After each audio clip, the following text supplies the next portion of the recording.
inside of us? Walnut? Black walnut. Yeah, this is going to be the black walnut plantation. The Blennerhassets, they would have used this black walnut plantation for their own purpose use. So they would harvest these black walnuts for their food in the 1800s. Then they'd also use the black hulls from the walnuts in order to make a dye. So they was able to dye their clothes black by using that black hull to crush it up into a powder to make a dye their clothes or anything else that they needed to fabric-wise. 1935 to 1955, there was a wealthy oil executive man, pardon me. They came up here to help out with the plantation. Amos Gordon was his name. He was here to help out with the plantation as well as be part caretaker of a park here on the island.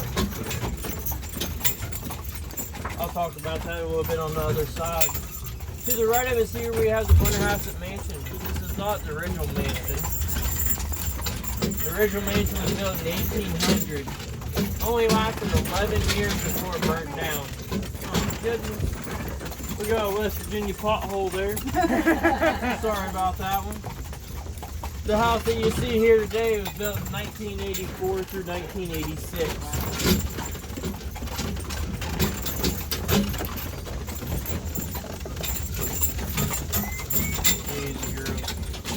Behind the house here, the Blennerhassets would have had gardens. To the left of us here would have been a vegetable garden. They had an acre worth of vegetables that they attended to.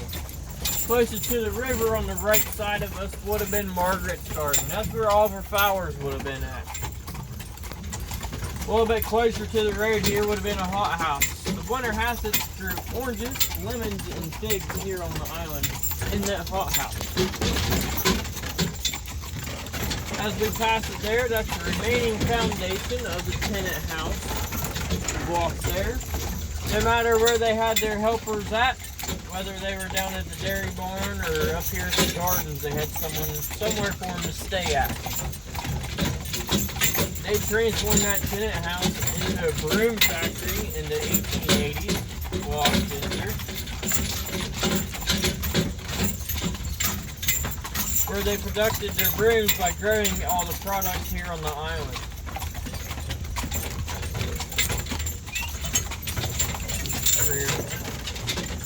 George Washington, Abraham Lincoln, Daniel Boone, Stonewall Jackson. Those are just a couple of names that is on that list there. It is a double-sided sign. So one side is going to be different names than the other side.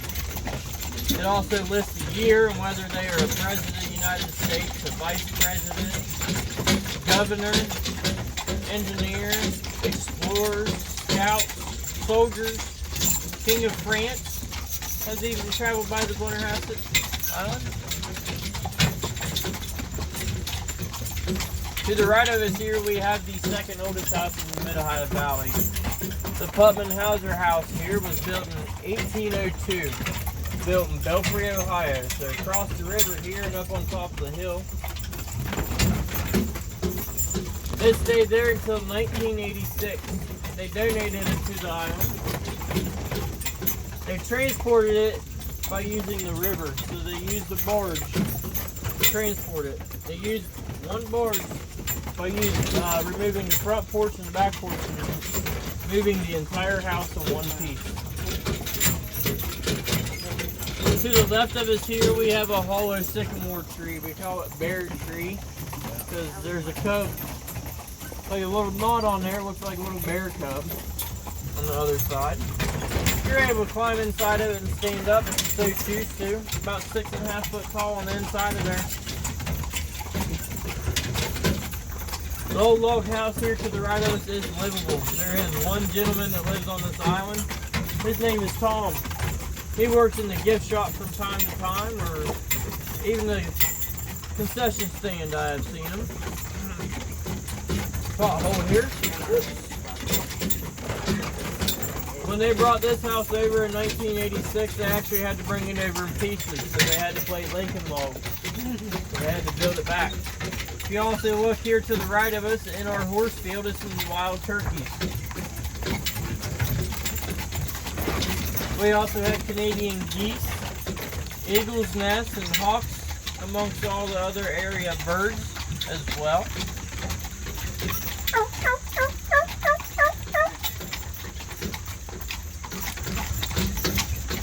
Easy.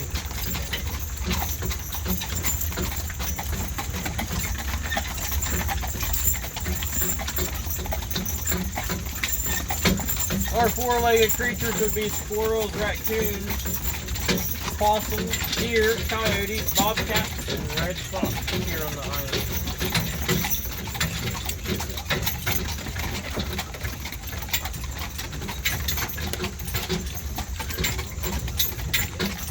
As you can tell, here to the right of us is also our horse field. We have 15 horses here on the island and 3 mules, split up between 2 different fields. And if you also look close whenever throughout the day, look up at the station there, you'll also be able to see one of our mules in action today. He's in the harness, working today.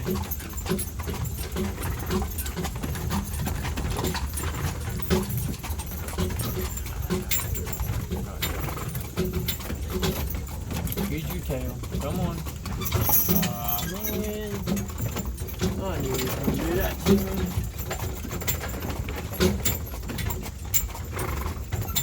Does anyone got any spoiled puppies at their house? Yeah, spoiled. Our horses are spoiled. She's jumping because she's got flies on her. She says, nope, I'm not dealing with them. Quit, you two.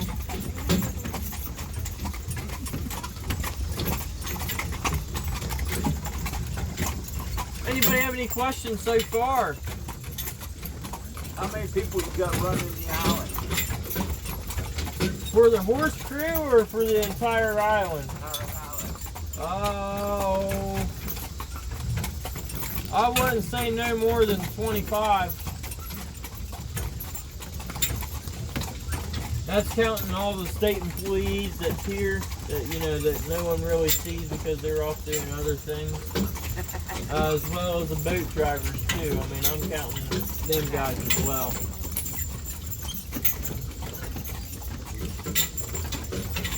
But also, we are not part of, you know, the island. Right. Unemployed. Yeah. Yeah. To the right of us here is the maintenance shop. That's all I'm really going to mention about it. Interesting fact about it though, this is the only place that they are able to build this garage due to the artifacts from the island. So the Indian remains, you know, the warheads or anything like that, as well as the World War II stuff.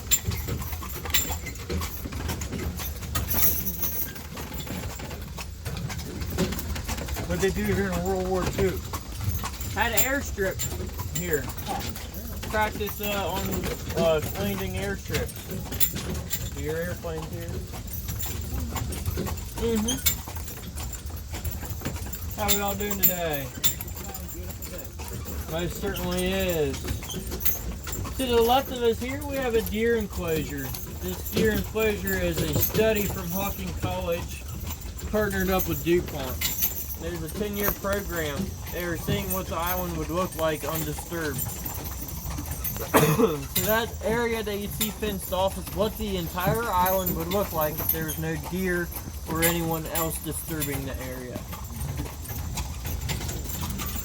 They are pulling vegetation measurements as well as pulling soil samples in both them areas there.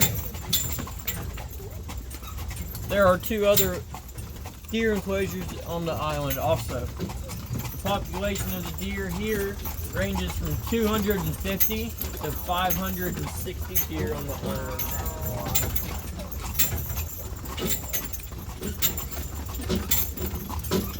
To the left of us here we have a area that once would have stood a 2-story block house. 1792, Captain John James came over to build a temporary house for the Blennerhasset. Luckily, we're not in that era no more because 1798 he finished that house for the Blennerhasset for them to move to the island. So it took quite a few years for their temporary house to be built, and it only took 2 years for their mansion to be built. Also to the left of us here once would have stood a hollow sycamore tree. In 1953, this tree is 400 years old. It got struck by lightning and burnt down. This tree had a circumference of hollowness of 37.5 feet.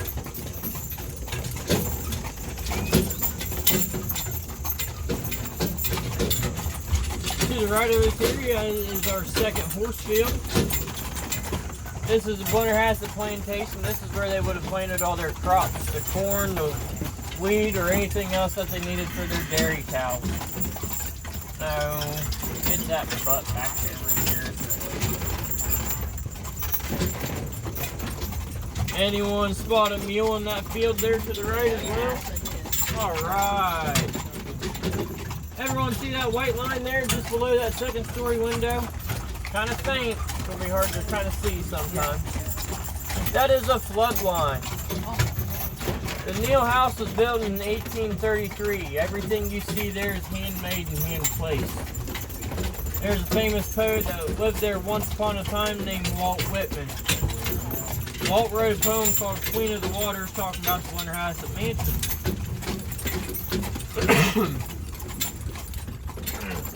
He left the island in 1898, which is probably a good call, because in 1913 happened to become one of the floods that made the island underwater. Don't believe. 1913, that white line was the water level.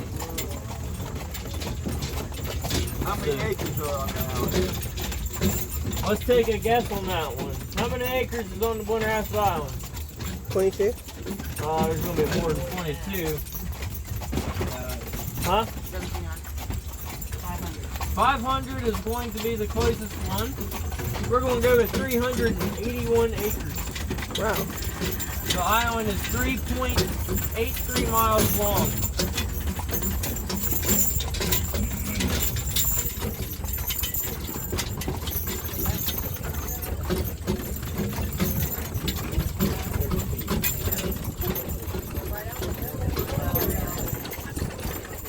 The Ohio River here to the right of us, the depth of it around here is around 20 to 30 feet deep. The deepest point of the Ohio River is 130 feet deep down near Kentucky.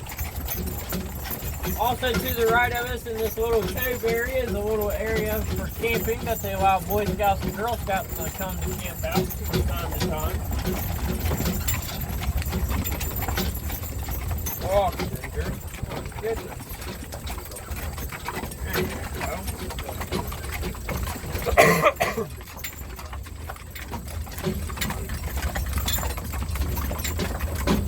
In the 1700s, there was the Indian tribe that lived here. The Delaware tribe was able to get over to West Virginia by using a land bridge. At high tide, that land bridge would have about 4 to 5 foot deep water on it. Delawares would have to wait until that water would go away to be able to access it real easily just by walking across it whenever it was low tide. Low tide, they was able to walk across it just late as day.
Alright, Ginger, easy girl.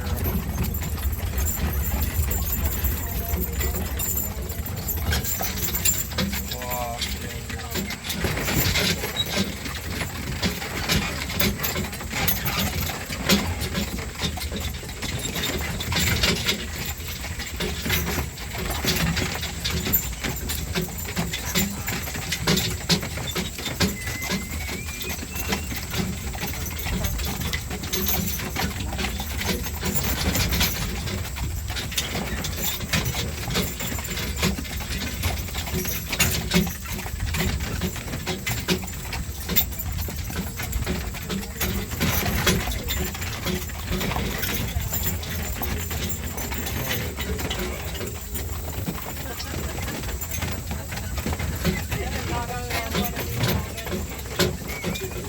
Anybody have any questions so far? 1935 to 1955, when Amos Gordon was here, there was an amusement park he had here for a couple of years. He had a baseball stadium here, allowing the Cincinnati Reds and the Pittsburgh Pirates to come here and play baseball. Who was it? Who you said? Amos Gordon. Gordon. With a G. Yep. He also had a boxing ring here, allowing famous boxers to come here as well too. I don't remember any of their names. And he had amusement park rides as well. Later on, he found out it's very hard to become an amusement park on the island that he was. Someone downriver ended up with a boxing ring in their yard. Or maybe even an amusement park rider few. So he decided, well, I'm not going to be able to do that anymore. So he just decided to be part of the park, you know, to help out here on the island between the years that he was here until he passed away.